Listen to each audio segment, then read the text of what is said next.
Hola. A primera vista, esta frase podría parecernos quizás un poco religiosa, un poco fanática, o quizás como de un diseñador que se enamoró profundamente del diseño o que incluso está un poco ciego por el diseño. Sin embargo, no es así. Eh, Mi intención hoy día es que podamos reflexionar y pensar en la capacidad de diseñar.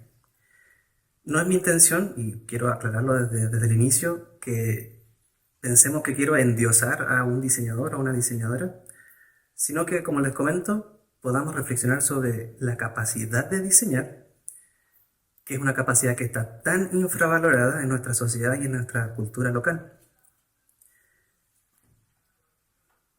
Hace unos meses atrás, desde hace ya un tiempito, empecé a investigar un poco sobre cómo o de dónde provienen estas palabras, sobre todo la palabra divino. Muchos hemos escuchado este refrán de errar es humano y perdonar es divino. Y me causó mucho eco esa frase y empecé a investigar sobre esta palabra divino. Y me encontré con varios sinónimos muy interesantes, algunos por ejemplo, eh, excepcional, glorioso, maravilloso, pero había una que me llamó mucho la atención y que es mi favorita en definitiva, que es sobrehumano. Esta palabra es como un poco fuerte, puede parecer exagerada o incluso podría parecernos hasta un poco arrogante. Sin embargo, como les comenté, mi intención no es que pongamos al diseñador en un altar, sino que la capacidad de diseñar que puede tener cualquier persona. Hoy quisiera, por lo tanto, reivindicar esta capacidad de diseñar y que podamos reflexionar un poco sobre cómo nosotros, cada uno desde donde estamos, podamos entender y aprender cómo canalizar nuestro potencial hacia un sector creativo. Y hay una diferencia increíble entre lo que es crear y lo que es diseñar. Mientras que crear es un poco muy natural del ser humano, nos sale de forma muy innata, incluso hasta como muy instintivo. Para poder diseñar algo necesitamos saber hacerlo. Necesitamos esa dosis que también otras disciplinas necesitan, como por ejemplo la curiosidad, el deseo de saber, la teoría, la práctica. Y crear, por otra parte, es un acto mucho más instintivo. De hecho, desde nuestros primeros días de vida ya podemos comenzar a crear. Desde los primeros años de vida ya podemos empezar a compartir nuestras primeras creaciones con nuestra familia. Y la fórmula es fácil, como les decía, es curiosidad, es un deseo de aprender y mucha práctica. Y esta capacidad la puede desarrollar cualquier persona. No necesitan, no necesita ser un diseñador o una diseñadora o trabajar incluso en campos de la creatividad. Puede ser alguien de cualquier disciplina, pero con un deseo muy ferviente de lograr cosas sobrehumanas. Y necesita entrenarse. Eso es clave en la formación para una persona que desea tener capacidades de diseñar. Necesita entrenarse. Yo llevo ya un par de años entrenándome en las habilidades de diseñar y este año me animé a poder encontrar mi propia definición de lo que es diseñar. Y llegué a una conclusión que es que el diseño corresponde en realidad a un proceso meticulosamente empático, creativo y muy práctico. Para mí, eso es diseño, eso es diseñar. Pero esta frase no me llegó de una forma así como increíble, no me llegó en una revelación majestuosa, sino que se me ocurrió en la ducha. Un día estaba pensando en la ducha, que es como el momento que no tenemos input, ¿cierto? Está todo en blanco, somos nosotros y el agua, y se me ocurrió esto. Porque debo confesarles que las personas que son creativas o que trabajan en diseño o que diseñan cosas en su día a día, sin necesidad de ser un diseñador, no paramos nunca de trabajar. Siempre estamos dándole vueltas a algo, tratando de mejorar una cosita, que para la izquierda, que para arriba. Vamos a incluir a los animalitos en esta estrategia, vamos a ponerle un fueguito aquí. siempre estamos mejorando cosas y somos terribles, no paramos de trabajar nunca. Y lo peor de todo es que nadie nos paga esa hora extra eh, de estar dándole vueltas y cómo lo mejoro, cómo lo hago.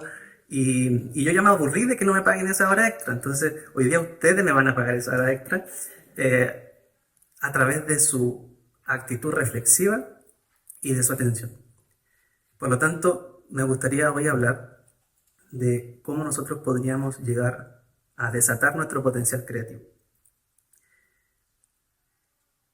Conozco muchas personas en Antofagasta, muchísimas, y probablemente ustedes también las conozcan, probablemente se rodean con ellas todos los días, que tienen un alto potencial de creatividad.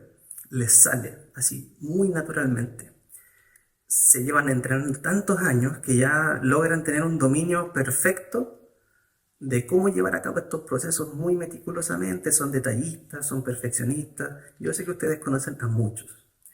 Yo soy una de esas personas, que si algo no sale perfecto, tengo que buscarle la cosita esta para que quede como debería quedar. ¿Por qué? Porque estoy pensando, cuando estoy diseñando, en la necesidad de alguien más que va a utilizar lo que yo estoy haciendo.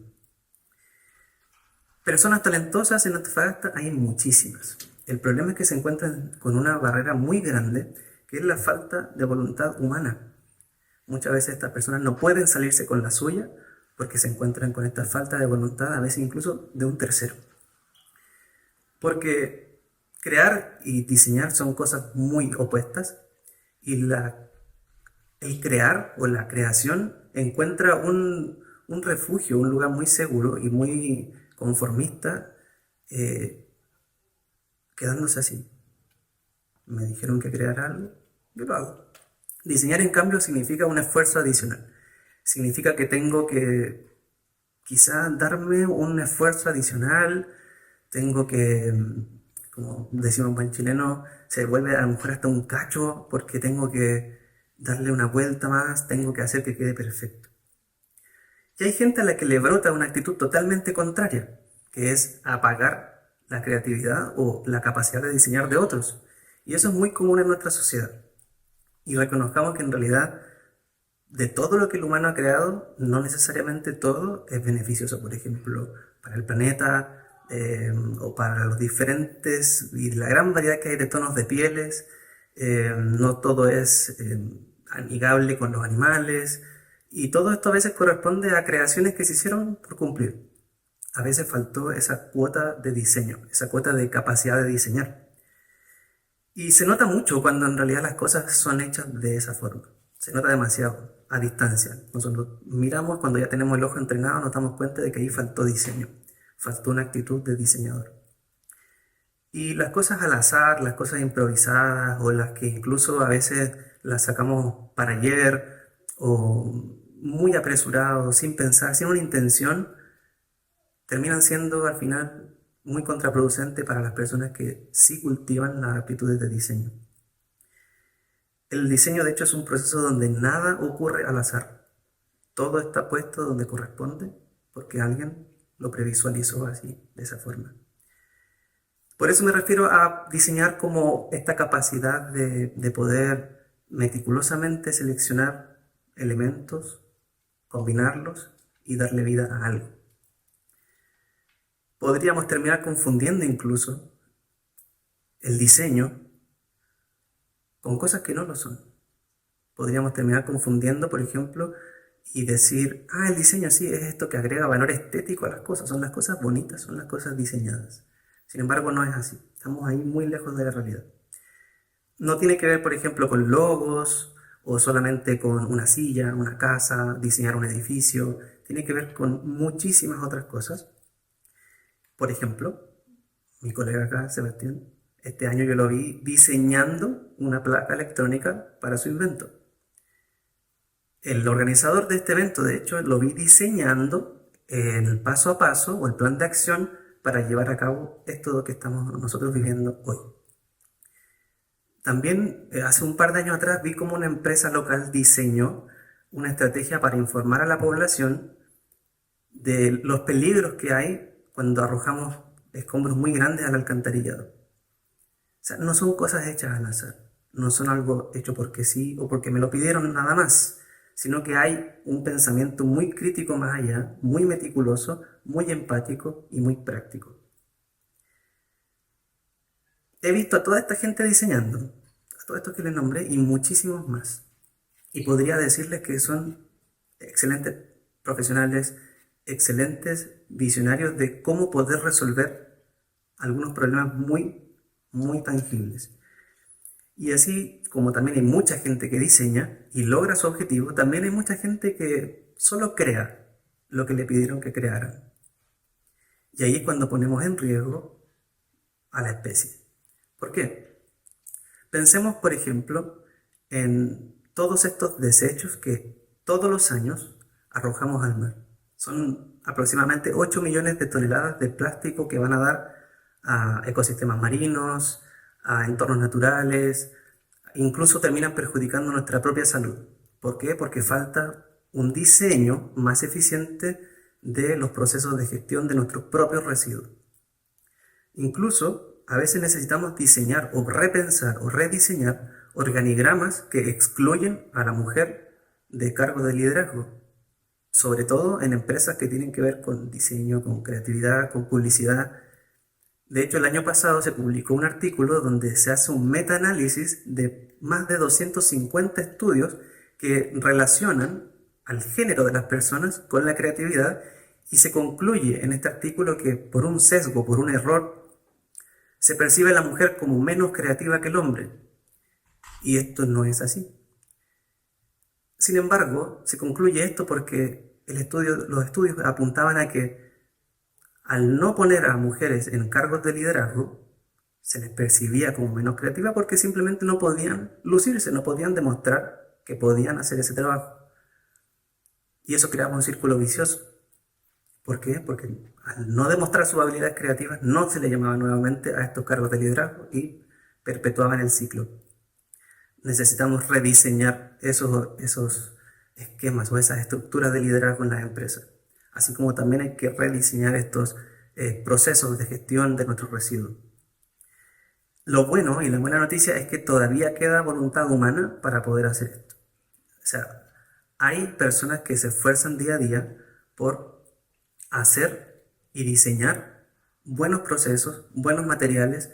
Podemos ver ejemplos de empresas que se esfuerzan por reducir su huella de carbono a cero, que tienen metas claras hasta el 2030, que tienen intención de reducir el impacto ambiental. Hay empresas que ya ni siquiera testean o prueban sus productos primero en animales porque entienden que hay un sufrimiento también de por medio. Todos estos esfuerzos que se realizan a diario en las corporaciones o en las mega empresas no corresponden a ninguna otra cosa que diseño. Alguien lo pensó más allá, llevó a cabo un proceso meticulosamente empático, creativo y práctico. ¿Y saben cuál es el punto en común que tienen todas estas empresas que les mencioné? Es el diseño y la colaboración. Héctor habló hace un ratito atrás de la colaboración, de lo importante que es armar estos ecosistemas de colaboración. Y quiero insistir yo también en eso. El diseño no es otra cosa que colaboración, no es otra cosa que empatía. Y en definitiva, las empresas estas se caracterizan porque tienen buenos equipos de diseño. Nosotros vemos el reflejo o el resultado de eso cuando vemos una de estas publicidades, uno de estos eventos o uno de estos productos y decimos, oye, qué bien pensado, qué bien resuelto, me gusta. En definitiva, eso es diseñar. Es que el arquitecto, la arquitecta tomen a esta persona en silla de ruedas y hagan el recorrido completo con ella para entender cuáles son sus dificultades, sus dolores, cuál es su recorrido que hace diariamente para entender las necesidades de esa persona. Eso es diseñar. Es un proceso empático. También tiene muchísimo que ver con que primero exploremos esas necesidades, luego profundicemos en ellas y entonces lápiz y papel. Pero no podemos comenzar al revés. De lo contrario, estamos solamente creando. Por lo tanto, en realidad mi labor hoy día, o mi llamado que quiero hacer hoy, es a que las empresas y las personas que trabajan o que están insertos en el mercado integren a sus procesos, integren a sus corporaciones a gente creativa. Que la gente creativa saque esas ideas que se le ocurren en la ducha, las saquen de su mente y la lleven a cabo, que encuentren a un buen partner, a un buen colaborador que tenga habilidades muy complementarias a él o a ella y se pongan manos a la obra para sacar adelante ese proyecto. Es un llamado que quiero hacer a que empresas grandes, pequeñas, emprendimientos, proyectos que están recién comenzando, incluyan dentro de su equipo a personas creativas o gente que tiene habilidades de diseñar, puede darle un giro de éxito incluso a un proyecto o una empresa que recién comienza o que ya está en el mercado inserto. Nosotros hoy en día vivimos en una era de la reinvención. Estamos reestructurando todo lo que conocíamos hasta hace unos años atrás. Nos dimos cuenta del impacto negativo que tuvimos sobre el planeta y empezamos a reconstruir las cosas. Y eso es una buena señal. Quiere decir que todavía queda esta voluntad humana de poder tener procesos más empáticos, más prácticos y más creativos. Si ya existe una planta en Antofagasta donde se trata el agua, donde se recupera el agua, pero vemos que de un día para otro podemos correr este riesgo de que se nos corte el suministro y quedamos sin agua, tomemos entonces a un colaborador que sepa, que tenga el conocimiento, que los hay en Antofagasta, hay un montón de personas que pueden hacer eso, planteemos una solución y acabemos con el problema del suministro del agua. No necesariamente tenemos que depender de los sistemas tradicionales, por muy maravillosos que parezcan, porque siempre se puede rediseñar. De hecho, vivimos en la generación que debería rediseñarlo todo. Siempre escuchamos hablar, no, es que ya todo existe, no sé qué más podría inventar porque está todo inventado, está todo creado. Es un pensamiento muy clásico en las universidades. Me he encontrado con ese pensamiento entre un montón de estudiantes, incluso en los ciclos profesionales, cuando ya están egresando, piensan que no tienen nada que aportar a la sociedad. Y eso está muy lejos de la realidad. La verdad es que el llamado es a que las personas puedan liberar ese potencial creativo que tienen, puedan repensarlo todo y lo ejecuten. Que encuentren un compañero, una compañera, un grupo de colaboradores, se junten y saquen adelante ese proyecto. La nueva generación de diseñadores, de diseñadoras y profesionales en cualquier campo profesional deben ser enseñados sobre la urgencia que tenemos de repensarlo todo, de rediseñarlo todo. De lo contrario, sería un camino sin vuelta hacia nuestra propia extinción. ¿Por qué? Porque continuaríamos diseñando estos materiales que contaminan, continuaríamos diseñando estos procesos que no aportan, que destruyen los ecosistemas, etcétera, etcétera, etcétera. Por lo tanto, esta generación puede rediseñar y puede prever un futuro mucho más verde, ecológico, maravilloso, inclusivo y todos estos clichés para que dejen de ser solamente ciencia ficción. Esta generación tiene ese potencial. Yo lo he visto. Tengo amigos que son extremadamente creativos, son extremadamente empáticos, pero a veces solamente les falta el empujoncito. Parece ser que el diseño, por lo tanto, nos podría salvar. Nos podría salvar del sesgo, del error, del prejuicio, nos podría salvar de la inconsciencia y, en definitiva, podría ayudarnos a diseñar de verdad este futuro que tanto anhelamos. Por eso pienso que a veces solamente nos falta repensar las cosas. Pareciera a veces que el diseño es divino. Muchas gracias.